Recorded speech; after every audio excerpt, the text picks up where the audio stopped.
accept how to live in a very narrow social spectrum. And I think about the Great Depression in this country. Major universities estimate 7 million people died of malnutrition or starvation associated or illnesses associated with malnutrition in the 10 years of the really hardcore depression in this country, when the bankers turned off the economy on purpose to consolidate power. That's what we're in now. They're just slowly turning everything off. And 90%, right at 90, were agrarian and somewhat self-sufficient, if not entirely, some of them. Now we're 90%, exact numbers inverted, urban, and half of those that are rural are self-sufficient. 5%. You know, I told the story last week. I never finished the story, then I'm going to your calls. I went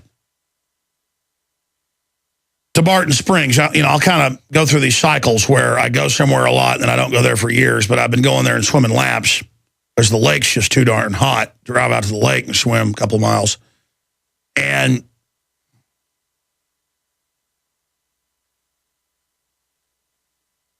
I'm watching all these weird women henpeck at each other and with their kids, and everyone's like so anxiety-filled even talking to each other because they've never really lived in a real world. It's so artificial.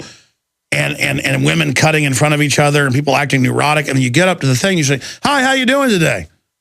And the young woman behind the counter goes, "Ugh."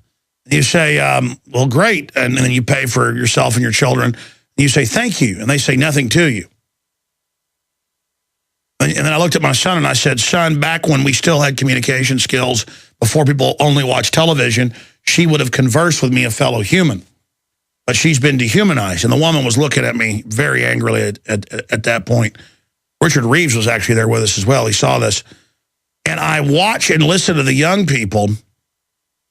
And I played that Facebook ad where you face scan to buy and sell. And the voice of that narrator, can you pull that up?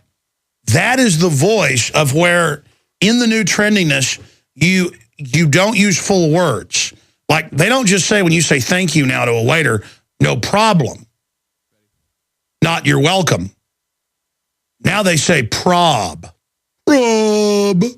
Just as 1984 says, the language has officially been reduced. And I listen to them and I watch people, young people, and just like rednecks will talk more and more redneck to be more redneck than the other. I mean, people in Texas 100 years ago, because I've heard recordings of it, they sounded like I do. This is a real Texas accent. This is what somebody not trying to put an accent on sounds like. This is a Texas accent, okay? This is it right here. And my family's as Texas as it gets, 1830, both sides. This is a Texas accent, okay, which is a Southern gentry English accent. But the point is that you go out, you know, deer hunting or whatever, and guys will be like, one guy goes, "I'll tell you what, boy." Other people will do that to, like, outdo them. Well, let me tell you what the yuppies are now doing. The yuppies are now going, and you act weak. The weaker and more pathetic you act, the more powerful. The patheticness, the not caring, to have your eyes artificially act like you're not fully conscious, that is wisdom. Being pure, weak nothings that don't even pick their feet up when they walk. They slide their feet. The Austin slacker is the ultimate weapon of the New World Order. Just people begging for the New World Order to release a bioweapon and kill them. I mean, can you imagine in a collapse what these people will be like? Can we play some of the voice? Because this is what the woman behind the counter sounded like. Exactly. This is our enemy. Here it is. Why haven't Facebook check-ins gone mainstream? Check-ins provide a powerful mechanism for businesses to deliver discounts to loyal customers.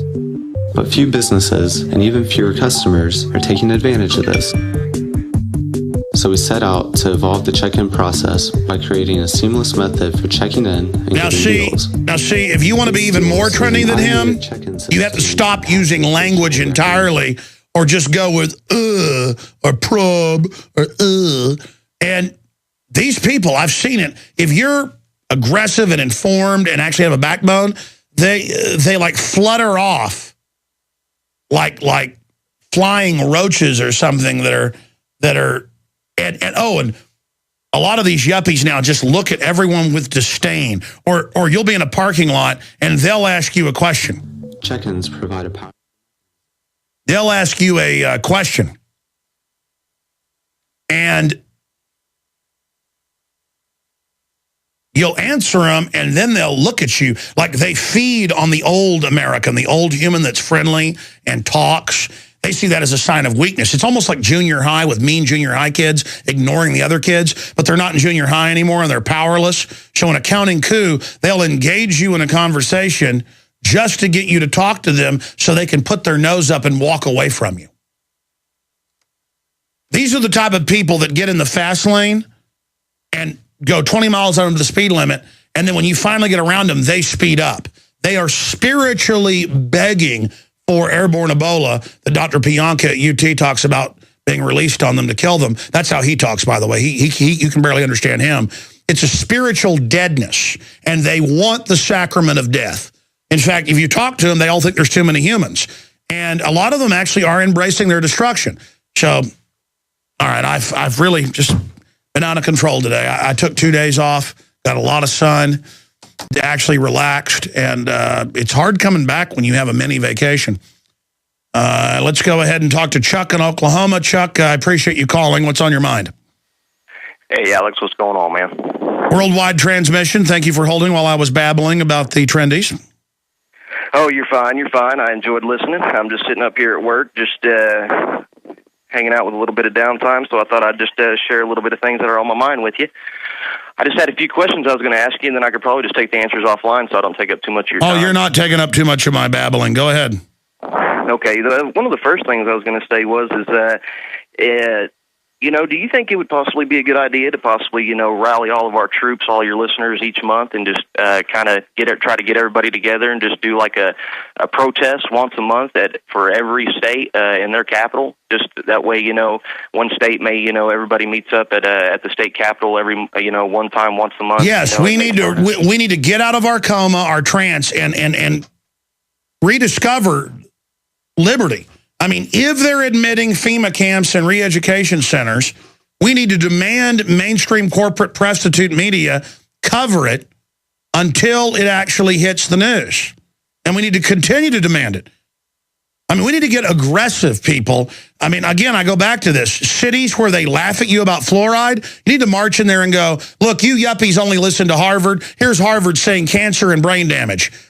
You put them on notice, and then you sue them when they don't remove it.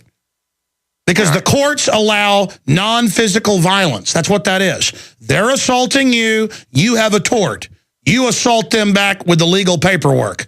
It's time to get aggressive, short of physical confrontation. Because if we won't pick up the pen now, we will never pick up the sword. And we're going to end up getting into that position. I'm sorry, go ahead.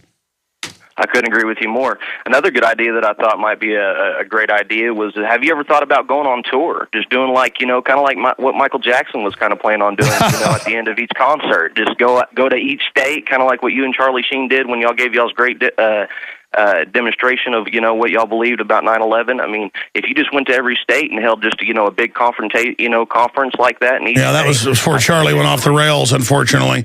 Here's the deal. I got an old bus. I went to a few places. I just cannot get the amount of work done I can here at this office. I'm trying to get people trained. Overall, they're doing a pretty darn good job trying to get a whole new crew in. I can't do the new gun show. I can't do all the other programs. I can't get all the reporters hired and toady after everybody and get everything done. I can't even get radio ads on the air, okay? So I've got to create some type of organization here where I can just get basic stuff done to be able to operate. But yes, I'd like to be able to go on tour. But I mean, really, it's up to you guys, folks. The FEMA camps are there. They're training to take your guns. What are we going to do about it? Sharon, Tom, Real Caged. We're going to all of you. Folks, I need your help. Folks call in and they've got all these ideas for me to implement them, and it makes my brain burn because I want to implement resistance. I'm doing everything I can. Officially tomorrow, 50,000 copies of Infowars magazine, 48 pages long, incredible graphics, articles about the financial implosion, the gun confiscation drills, all of it. The most important up-to-date info, well, 50,000 of those will hit the streets of Austin, where I live, as a beta test to roll it out in other parts of the country. Everyone that signed up at Infowars.com/newsletter will get our daily video blast, key text, key articles. But you'll also, once a month, get a digital copy you just flip through, emailed directly to you for free. Tomorrow, we'll also have a link up at InfoWarsShop.com where you can order them at cost in bulk, the physical copies, which really gets people's attention now. And I explain Print 2.0 in the opening article that I wrote. So it's all there. It's all available right now at Infowars.com/newsletter, or just on the right-hand side of Infowars.com front page. It says Infowars Insider right there. Just put your email in, sign up if you want that free digital newspaper magazine sent to you. And again, in a world of just regular internet stuff, the fact that you can flip through it and issue, and it's all professional and follow links in it and things, well, just wait till you see it. So sign up at Infowars.com/newsletter. And we will be emailing that out. I think I'm going to email it out Wednesday. We're going to email it out Wednesday to everybody free. Okay, and then you can email it to your friends and family. You can pay it forward. You can pass it on because it's just a link. Right there. And if somebody just read that who wasn't awake, they would have more information than most people, even in government. Sharon in West Virginia, thanks for holding her on the air. Thank you, Alex. I love you, and thank you for your dedication and sacrifice, but I have some ideas.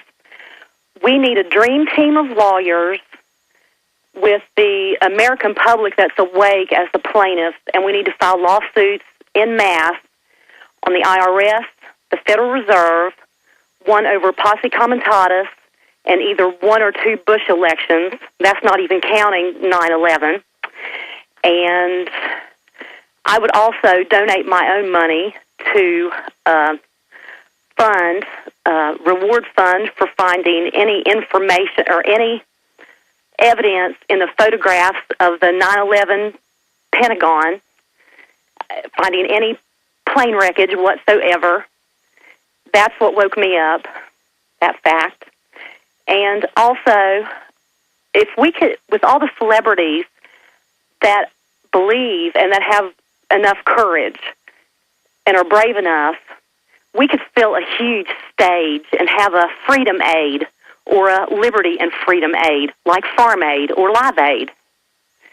And with a huge screen showing pictures of the Pentagon. We're dealing with a brain-damaged public.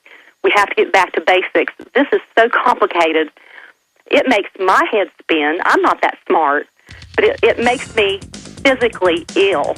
So the rest of the brain-damaged public, they just don't understand. If they would ever wake up, no one where I live is awake. They would think that I was crazy for talking about this. Well, ma'am, number one, you don't sound stupid. Number two, you sound extremely informed, and a lot of those are good ideas. The big thing is trying to get a bunch of celebrities to do something like herding cats. You are listening to G. Coming up in the next segment, we're going to have open phones for him. We are joined by Michael Murphy, who helped put together What in the World Are They Spraying? Excellent film we carry at InfoWarsShop.com on chemtrails, and now the new one,